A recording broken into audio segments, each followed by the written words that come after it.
ассалому алайкум. Ман Дилафрӯз ҳастам, гузоришгари донишгоҳи Соҷон.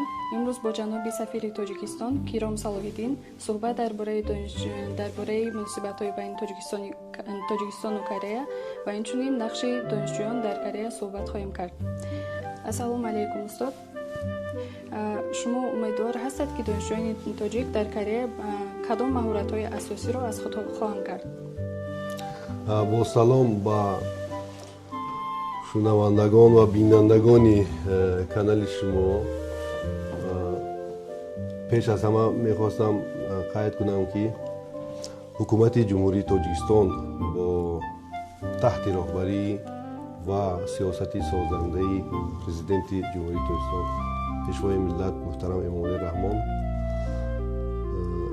дар бораи ҷавонон ва ғамхорӣ ва онҳо барномаҳои зиёдеро роҳандозӣ кардааст ва ҷаноби олии президенти ҷумҳурии Тоҷикистон муҳтарам Эмомалӣ Раҳмон пайваста таъкид мекунанд ки ҷавонон ояндаи миллат ҳастанд. бинобар ин таҳсили донишҷӯёни тоҷик дар хориҷа ки яке аз ғамхориҳои сиёсати кишварамон, ҳукумати кишварамон ба ҳисоб меравад, ба он равона карда шудааст ки ҷавонон дар кишварҳои пешрафта донишу малакаҳои касбиро аз худ кунанд. бо дар назардошти рушди технологии кишвари иқомат яъне ҷумҳурии Корея, мо умедвор ҳастем ки донишҷӯёни тоҷик дар ин кишвари пешрафта малакаҳои зиёдеро аз қабили иттилоати технологӣ, зеҳни сунъӣ ва технологияи пешрафтаро аз худ карда, донишҳои омӯхтаашонро дар ватани азизамон барои пешрафти он истифода хоҳанд кард. инчунин донишҷӯёни азиз метавонанд бо истифода аз фурсати омӯзиш дар ин донишгоҳи муҳтарам сатҳи забони кореягӣ ва такмили забони англисиро бароҳмонанд ки ин ҳам дар оянда барои худи донишҷӯён ва саҳми онҳо дар пешрафти кишварамон назаррас бошад. муносибатҳои имрӯзаи Тоҷикистон ва Кореяро чӣ гуна арзёбӣ карда метавонед? ҷумҳурии Тоҷикистон ва ҷумҳурии Корея таи 34 соли истиқрори муносибатҳои дипломатӣ, ҳамкориҳои дӯстона ва мутақобилан судмандро ба роҳ мондаанд.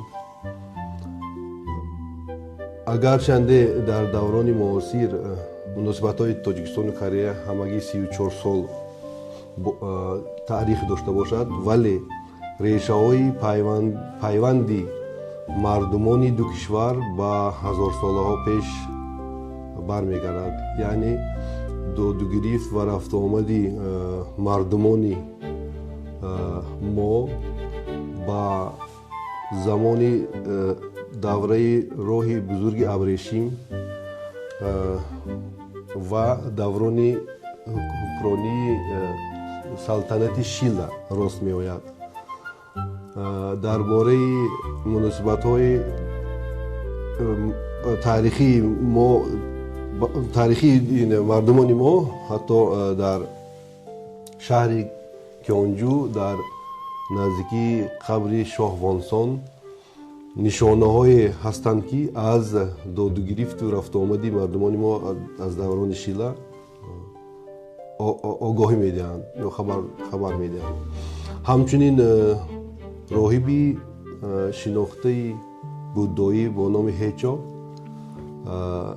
1500 сол пеш зимни сафараш тариқи роҳи бузурги Абрешим аз сарзамини онвақтии тоҷикон ва кӯҳҳои Помир дидан карда, дар ёдгориҳояш бо суханҳои нек ёдоварӣ кардааст. тавсеяи ҳамкориҳои мутақобилан судманди ду кишвари мо ва пойбандӣ ба рушди бештари онҳо дар суҳбати телефонии президентҳои муҳтарами ду кишвар ҷаноби олӣ муҳтарам Эмомалӣ Раҳмон ва ҷаноби олӣ муҳтарам Ли Ҷемиён таъқиди худо ёфт. Яъне кишварҳои мо дар оянда аз ин ба беш кӯшиш ва харҷ хоҳанд дод, ки муносибатҳоро ба дараҷаи сифатан нав бароранд. барои донишҷӯе ки ҳозир дар Корея таҳсил карда истодаанд, пули иртиботӣ будан ба фикри шумо аслан чӣ маъно дорад ва каме шарҳ медодед?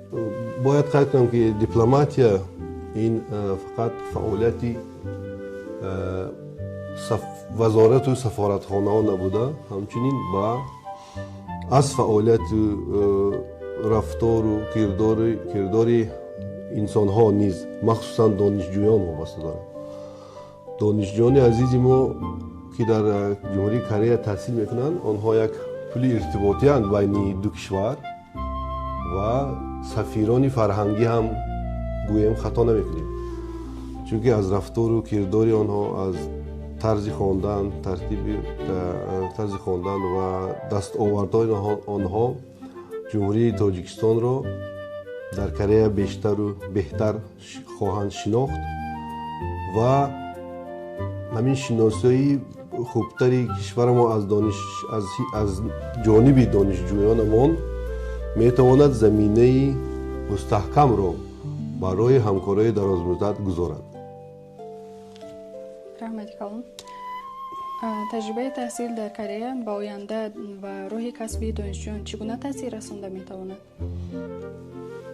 таҳсил дар донишгоҳи пешрафтаи Корея, дар донишгоҳи Корея, ки кишвари пешрафта аст, барои донишомӯзу донишҷӯи тоҷикистонӣ ин як ҳам мактаби на танҳо гирифтани диплом аст, бале як мактаби сайқали шахсият ҳам ҳаст ва донишҷӯёни мо бо омӯхтани донишҳои пешрафта, омӯхтани забон ва малакаҳои муосир метавонанд бевосита баъд аз бозгашт ба ватан ба рушди бештари устувори ватани азизамон саҳмгузор бошанд. оё нақшаҳое барои густариши ҳамкориҳои таълимӣ байни ду кишвар вуҷуд дорад? бале, бо дар назардошти он ки ҷавонон аксари қишри аҳолии ҷумҳурии Тоҷикистонро ташкил медиҳанд ва ниёз ба таҳсил дар мактабҳои пешрафта дар кишварҳои пешрафта вуҷуд дорад, пеш аз ҳама мо мехоҳем бо ҷониби Корея дар бораи зиёд намудани бурсияҳо барои донишҷӯёни тоҷик ҳамкорӣ кунем ва муҳимтар аз ҳама мехостем, ки бахшҳо ё филиалҳои донишгоҳҳои Кореяро дар ҷумҳурии Тоҷикистон ифтитоҳ кунем, ки теъдоди донишҷӯёни тоҷик ки дар Корея ба таҳсил фаро хоҳанд гирифт зиёд шавад. агар Тоҷикистонро ба донишҷӯёни Корея муаррифӣ намоед, онро чӣ гуна тавсиф мекунед? албатта Тоҷикистон як кишваре ба ҳисоб меравад, ки соҳиби таъриху тамаддуни кӯҳан ва фарҳанги бой мебошад. Тоҷикистон инчунин бо табиати нотакрори худ, бо қуллаҳою кӯҳҳои бар осмон саркашида, меваҳои шаҳдбор, табиати нотакрор ва меҳмоннавозӣ миёни хориҷиён аллакай шӯҳрат ёфтааст. мо умедворем, ки ҳар як донишҷӯи Корея ё шаҳрванди Корея, ки برای به تاجیکستان رفتن آنها تا 1 ماه روادید وجود ندارد. از فرصت‌های مناسب استفاده برده به تاجیکستان سفر میکنند و از زیبایی طبیعت و مهمان نوازی مردم تاجیک بهره‌ور خواهند شد. بینادار هستم. آیا شما به دانشجویانی که حاضر در کوریا تحصیل کرده ایستادند یگان پیامی دارید؟ اگر پیامی به دانشجویان تاجیک داشته باشد خواهش میکنیم پیامی خود را به دانشجویان رسانید. پیام من به دانشجویان تاجیک این پیش از همه آن است که همچون سفیران فرهنگی دانشجویان تاجیک باید از وطن و ارزش‌های فرهنگی کشور خود افتخار کنند و آن را در کشور اقامت یعنی در جمهوری کره بین دوستان و همدرسان و شهروندان عادی تا توانند بیشتر معرفی کنند و البته در وقتی بودوباش در جمهوری کره عرف و عادت، عنعنه ها و ترتیب قاعده های کشوری میزبان یعنی جمهوری کره را نیز رعایت کنند. از دانشجویان من دعوت میکنم که در چاره‌بینی‌های فرهنگی بیشتر اشتراک کرده فرهنگ غنی تاجیکستان را بیشتر معرفی کنند و از صاحب فرهنگ و صاحب تمدن بودن وطن عزیزمان با همدرسان و مردمان کره معلومات بیشتر دهند و البته با همه این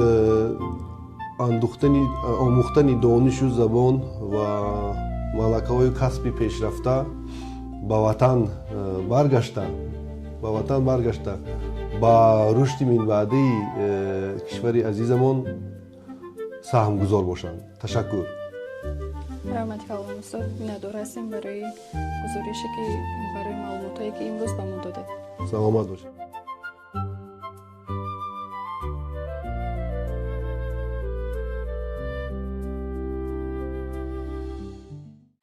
SJP